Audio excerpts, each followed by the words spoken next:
જય શ્રી કૃષ્ણ દર્શક મિત્રો, મારી યુટ્યુબ ચેનલ અમૃતવાણીમાં આપ સૌનું હાર્દિક સ્વાગત છે।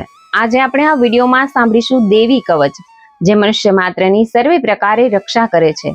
આ કવચ બ્રહ્માજીએ માર્કંડેયજીને કહી સંભળાવ્યું હતું। કોઈ પણ પ્રકારની મુશ્કેલી હોય તો આ કવચને અવશ્ય ધારણ કરવું, તો માતાજી આપણી સર્વે પ્રકારે રક્ષા કરે છે।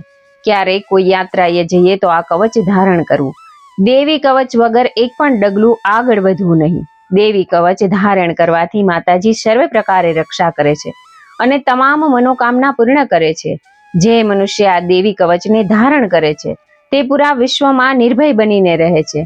તો આજે આપણે પણ આ દેવી કવચને ધારણ કરીએ। આ ચૈત્ર નવરાત્રીમાં નિત્ય દેવી કવચનો પાઠ કરવાથી માતાજીની આપણા ઉપર વિશેષ કૃપા પ્રાપ્ત થાય છે। જો આપને મારો વિડીયો પસંદ આવે તો ચેનલને લાઈક, શેર અને સબસ્ક્રાઇબ કરો, જેથી નવા આવનારા વિડીયોના નોટિફિકેશન તમને મળતા રહે અને મારા વિડીયો આપ સુધી તુરંત પહોંચી શકે। દેવી કવચ। કવચમ હૃદયે યશસ્ય બ્રહ્મ કવચઃ ખલુ બ્રહ્મા નિર્મિતમ પૂર્વમિતિ નિશ્ચિત્ય ચેતસા વિધાય પૂજનમ દેવ્યા યથા શક્તિ યથા વિધિ સમાહિત મન ભૂત્વા પ્રથથેત કવચમ તતઃ નાતઃ પરમતરમ સ્ત્રોતમ કિચદસ્તિ વરાનને ભુક્તિ મુક્તિ પ્રદમ પુણ્ય પાવનામ ચ પાવનમ। વિનિયોગ। ઓમ અસ્ય શ્રી ચંડી કવચસ્ય બ્રહ્મા ઋષિ અનુષ્ટુપ છંદઃ ચામુંડા દેવતા અંગન્યાસ સોક્ત માતરો બીજમ દિગ્બધમ દેવતા શ્રી જગદંબા પ્રીત્યર્થે જપે વિનિયોગઃ। ઓમ નમઃ ચંડિકાય। માર્કંડેય કહે છે કે હે પિતામહ, આ લોક વિશે જે કંઈ ગુપ્ત અને ઉત્તમ હોય, મનુષ્યોની સર્વે પ્રકારે રક્ષા કરનારું હોય અને આપે અત્યાર સુધી કોઈને કહ્યું ન હોય તેવું મને કહો। બ્રહ્માજી કહે છે કે હે વિપ્ર, અત્યંત ગુપ્ત અને પ્રાણી માત્રને ઉપકારક તેમજ પવિત્ર એવું દેવી કવચ છે તે તમે સાંભળો। પ્રથમ શૈલપુત્રી, બીજા બ્રહ્મચારિણી, ત્રીજા ચંદ્રઘંટા, ચોથા કુષ્માંડા, પાંચમા સ્કંદ માતા, છઠ્ઠા કાત્યાયની, સાતમા કાલરાત્રી, આઠમા મહાગૌરી અને નવમા સિદ્ધિદાત્રી છે। આ દેવીઓ નવદુર્ગા કહેવાય છે। તેમના આ નામો મહાત્મા બ્રહ્માએ કહ્યા છે। જે માનવી અગ્નિથી બળતો હોય, રણ સંગ્રામમાં શત્રુથી ઘેરાયેલો હોય અને કઠિન અને વિકટ સ્થિતિમાં મુકાયેલો હોય, તે આ કવચ પાઠ કરીને નવદુર્ગાને શરણે જાય તો તેનું કશું અમંગળ ન થતા બધી આપતીમાંથી મુક્ત થાય છે। તેને શોક, દુઃખ અને ભય આવતા નથી। જે મનુષ્ય ભક્તિથી દેવીનું સ્મરણ કરે છે તેની દરેક પ્રકારે અભિવૃદ્ધિ થાય છે। હે દેવેશ્વરી, જે તમારું સ્મરણ કરે છે તેનું તમે રક્ષણ કરો છો, તેમાં કોઈ શંકા નથી। પ્રેત પાડા ઉપર બેઠેલ દેવી ચામુંડા, મહિષ પાડા ઉપર બેઠેલ દેવી વારાહી, હાથી ઉપર આરૂઢ દેવી ઐન્દ્રી અને ગરુડ ઉપર આરૂઢ દેવી વૈષ્ણવી શક્તિ છે। વૃષભ પોઠિયા ઉપર આરૂઢ દેવી માહેશ્વરી છે અને મોરના વાહન વાળા દેવી કૌમારી છે। હસ્તમાં કમળને ધારણ કરનાર એવા હરિને પ્રિય દેવી લક્ષ્મી કમળના આસન ઉપર છે। શ્વેત રૂપ ધારણ કરનાર એવા વૃષભના વાહન વાળા દેવી ઈશ્વરી છે। સર્વ આભૂષણોથી સુશોભિત દેવી બ્રહ્માણી હંસ ઉપર બેઠેલ છે। આ બધી નવ શક્તિઓ યોગ શક્તિ વાળી અનેક પ્રકારના અલંકારોથી તેમજ રત્નોથી શોભી રહી છે। આ સર્વ શક્તિઓ ક્રોધિત થઈ રથમાં બેઠેલ છે। એ શક્તિઓએ શંખ, ચક્ર, ગદા, શક્તિ, હળ, મુષળ, ભાલો, ફરસી, પાશ, બરછી, ત્રિશૂળ, ધનુષ, બાણ આદિ આયુધો ધારણ કરેલ છે। તેઓ દૈત્યોના વિનાશ માટે અને ભક્તોને અભય કરવા માટે તેમજ દેવોનું કલ્યાણ કરવા માટે આમ કરેલ છે। હે દેવી મહારૌદ્રા, હે મહાઘોર પરાક્રમ વાળા, હે મહાન બળવાળા, મહા ઉત્સાહ વાળા અને મોટા ભયનો નાશ કરનારા એવા આપને હું પ્રણામ કરું છું। મુશ્કેલીથી જોઈ શકાય તેવા અને શત્રુઓને ભય વધારનારા દેવી, મારું રક્ષણ કરો। પૂર્વમાં ઐન્દ્રી દેવી અને અગ્નિકોણમાં આગ્નેય દેવી, મારું રક્ષણ કરો। દક્ષિણમાં વારાહી દેવી, નૈઋત્ય કોણમાં ખડગધારિણી દેવી, પશ્ચિમમાં વારુણી દેવી અને વાયવ્ય કોણમાં મૃગવાહિની દેવી, મારું રક્ષણ કરો। ઉત્તરમાં કૌમારી દેવી, ઈશાન કોણમાં ત્રિશૂળ ધારિણી દેવી, ઉપર આકાશ આદિ ભાગમાં બ્રહ્માણી દેવી અને નીચેના ભાગે વૈષ્ણવી દેવી, મારું રક્ષણ કરો। આ રીતે પ્રેત શવના વાહન વાળા ચામુંડા દશે દિશાઓમાં તેમજ મારી આગળની બાજુએ જયા દેવી અને પાછળની બાજુએ વિજયા દેવી મારું રક્ષણ કરો. મારી ડાબી બાજુએ અજિતા દેવી, જમણી બાજુએ અપરાજિતા દેવી, મારી શિખાનું ઉદ્યોતી દેવી અને મારા મસ્તક ઉપર રહી ઉમાદેવી મારું રક્ષણ કરો. મારા કપાળનું માલાધારક દેવી, મારી ભ્રમરોની યશસ્વી દેવી, ભ્રુકુટીનું ત્રિનેત્રા દેવી અને નાસિકાનું યમઘંટા દેવી રક્ષણ કરો. મારા બે નેત્રોનું શંખીની દેવી, મારા બે કાનોનું દ્વારવાસીની દેવી, બે ગાલોનું કાલિકા દેવી અને કાનના મૂળનું શાંકરી દેવી રક્ષણ કરો. મારા નાસિકાના મધ્ય ભાગનું સુગંધા દેવી, ઉપરના હોઠનું ચર્ચિકા દેવી, નીચલા હોઠનું અમૃતકલા દેવી અને જીભનું સરસ્વતી દેવી રક્ષણ કરો.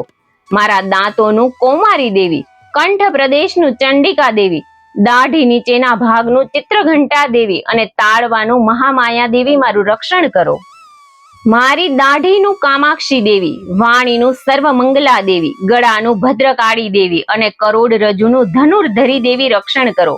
મારા કંઠના બહારના ભાગનું નીલગ્રીવા દેવી, અન્નનળીનું નલકુબરી દેવી, બે ખભાઓનું ખડગધારિણી દેવી અને બે બાહુઓનું વજ્રધારિણી દેવી રક્ષણ કરો. મારા બે હાથોનું દંડીની દેવી, આંગળીઓનું અંબિકા દેવી, નખોનું શુલેશ્વરી દેવી અને કુક્ષીનું નલેશ્વરી દેવી રક્ષણ કરો. મારા સ્તનોનું મહાદેવી, મનનું શોકનાશક દેવી, હૃદયનું લલિતા દેવી અને ઉદરનું ત્રિશૂળધારિણી દેવી રક્ષા કરો. મારી નાભીનું કામિની દેવી, ગૃહ્ય ભાગનું ગૃહેશ્વરી દેવી, લિંગનું પૂતના કામિની દેવી, ગુદાનું મહિપવાહિની દેવી રક્ષણ કરો. મારી કેડનું ભગવતી દેવી, બંને ઘૂંટણોનું વિંધ્યવાસિની દેવી, બંને જાંઘોનું સર્વે મનોરથ પૂર્ણ કરનાર મહાબળવાન દેવી રક્ષણ કરો. મારી પગની ઘૂંટીઓનું નારસિંહ દેવી, પગના પાછળના ભાગનું તેજસી દેવી, પગની આંગળીઓનું શ્રી દેવી અને પગના તળિયાનું તલવાસિની દેવી રક્ષણ કરો. મારા નખનું દ્રષ્ટા કરાલી દેવી, કેશનું ઊંચા લાંબા કેશવાળા દેવી, રૂવાટાના છિદ્રોનું કોબેરી દેવી અને ચામડીનું વાગેશ્વરી દેવી રક્ષણ કરો. મારા લોહી, મજ્જા, ચરબી, માંસ, હાડકાનું પાર્વતી દેવી, આંતરડાનું કાલરાત્રી દેવી અને પિત્તનું મુકુટેશ્વરી દેવી રક્ષણ કરો. મારા હૃદય કમળનું પદ્માવતી દેવી, કફનું ચૂડામણી દેવી, નખોના તેજનું જ્વાલામુખી દેવી અને સર્વે સાંધાઓનું અભેદ્યા દેવી રક્ષણ કરો. મારા વીર્યનું બ્રહ્માણી દેવી, છાયાનું છત્રેશ્વરી દેવી અને અહંકાર, મન, બુદ્ધિનું ધર્મચારિણી દેવી રક્ષણ કરો. મારા પ્રાણ, અપાન, વ્યાન, સમાન, ઉદાન એ પ્રાણોનું વજ્ર હસ્તા દેવી અને પ્રાણનું કલ્યાણ શોભના દેવી રક્ષણ કરો. મારું રૂપ, રસ, ગંધ, શબ્દ, સ્પર્શનું યોગીની દેવી અને સત્વ, રજ, તમ ગુણોનું નારાયણી દેવી નિરંતર રક્ષણ કરો. મારા આયુષ્યનું વારાહી દેવી, ધર્મનું વૈષ્ણવી દેવી, યશ, કીર્તિ, લક્ષ્મી, વિદ્યાનું ચક્રિણી દેવી રક્ષણ કરો. મારા ગોત્રનું ઇન્દ્રાણી દેવી, મારા પશુઓનું ચંડિકા દેવી, મારા પુત્રોનું મહાલક્ષ્મી દેવી અને મારી પત્નીનું ભૈરવી દેવી રક્ષણ કરો. મારા પંથનું સુપથા દેવી, માર્ગનું ક્ષેમકારી દેવી, રાજદ્વારમાં મહાલક્ષ્મી દેવી અને યુદ્ધમાં જયવર્ધિની દેવી રક્ષણ કરો.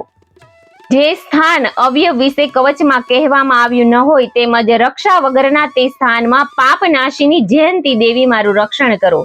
જે મનુષ્ય પોતાનું કલ્યાણ ઈચ્છતો હોય તેણે આ કવચનો પાઠ કર્યા વિના એક પણ ડગલું ભરવું નહીં. આ કવચથી રક્ષાયેલ માનવી નિરંતર જ્યાં જ્યાં જાય ત્યાં ત્યાં તેને અર્થ, લાભ, વિજય અને બધી કામનાઓ પરિપૂર્ણ થાય છે. આ પૃથ્વી ઉપર માનવી જે ચિંતન કરે છે તે તેને ચોક્કસ મળે છે, તેમજ અતુલ ઐશ્વર્ય પ્રાપ્ત કરે છે. આ કવચથી રક્ષાયેલ માનવી પૃથ્વી ઉપર નિર્ભય થાય છે. તે સંગ્રામમાં પરાજય પામતો નથી. તે ત્રણેય લોકમાં પૂજનીય બને છે. આ દેવી કવચ દેવોને પણ દુર્લભ છે. જે મનુષ્ય સવારે, બપોરે, સાંજે શ્રદ્ધાયુક્ત થઈ હંમેશા નિયમ રાખી પાઠ કરે છે તે દેવી શક્તિને પામે છે. તેનો ત્રણેય લોકમાં જય થાય છે અને તે 100 વર્ષનું આયુષ્ય ભોગવે છે. આ કવચનો પાઠ કરનાર મનુષ્યના વિસ્ફોટક, દાદર, ખસ, ખુજલી આદિ ચામડીના દર્દો નાશ પામે છે. સ્થાવર, જંગમ, કૃત્રિમ વિષ પણ નાશ પામે છે. મારણ, મોહન, ઉચ્ચાટન, મંત્ર, તંત્ર, વિદ્યા, પૃથ્વી પરના, આકાશના, જળમાંના ઉત્પન્ન થનારા અને દંશ દેનારા જંતુઓ અને કુળના દુષ્ટ દેવતાઓથી થયેલ દોષો તેમજ માલા, શાકીની, ડાકીની, ક્રૂર, ગ્રહો, ભૂત, પિચાચ, યક્ષ, ગંધર્વ, રાક્ષસો, બ્રહ્મ રાક્ષસો, વેતાલ, કુષ્માંડા, ભૈરવાદી વગેરેના દોષો, અશુભો આ કવચને ધારણ કરનારને લાગી શકતા નથી. તેના દર્શન માત્રથી જ નાશ પામે છે, અગર નાસી જાય છે. કવચ ધારકને શ્રેષ્ઠ માન, તેજની બુદ્ધિ, રાજ્ય, ઐશ્વર્ય અને કીર્તિ પ્રાપ્ત કરે છે. જે આ કવચનો પાઠ કર્યા પછી ચંડી પાઠ કરે તો તેનો યશ વધે છે. જ્યાં સુધી પર્વત, વન, ઉપવન સહિત પૃથ્વી રહે છે ત્યાં સુધી તેની પુત્ર પૌત્રાદિ સંતાન વંશ કાયમ રહે છે. મહામાયાની કૃપાથી મૃત્યુ બાદ પણ દેવોને દુર્લભ એવું શાશ્વત સ્થાન મેળવે છે. તે શ્રેષ્ઠ રૂપ મેળવીને શિવની સાથે આનંદ કરે છે. ઇતિ શ્રી વારાહ પુરાણે હરિહર બ્રહ્મા વિરચિતમ દેવ્યા કવચમ સંપૂર્ણ. જય માતાજી.